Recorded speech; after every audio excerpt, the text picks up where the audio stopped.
The role of divine wisdom in living sacrificially can't be overemphasized. Grow in your knowledge and understanding of God. When we do this, we'll come to know His will and plans for us. Romans 12:2b. Sacrificial living goes against the wisdom of the world, which encourages self-gratification, pride, and achievement. Divine wisdom helps us to make better choices and live above the wisdom of the world.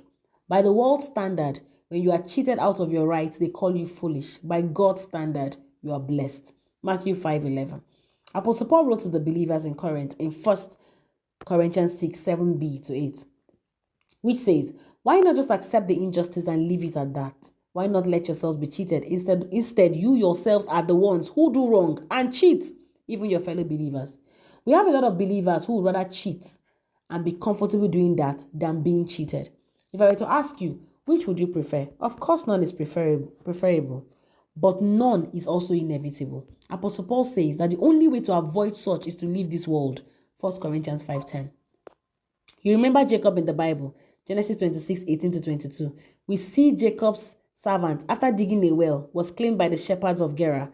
They left it and dug another. There was still a dispute. They had to dig another. We also see Jacob cheated by Laban severally. God showed up for him. Jacob became the nation Israel. Don't be a cheat because someone cheated you. It is okay to plead your cause, but trust God to take that situation and turn it in for your good. Divine wisdom helps us to interpret divine instruction and to walk in God's timing. There are persons who became so zealous for God that they were misdirected. I know of a person who said that God had called him, hence he dropped out of school. When you don't have knowledge, understanding, wisdom, your zeal will be misdirected and it can end in frustration. Walking in divine wisdom is to be led by the Holy Spirit.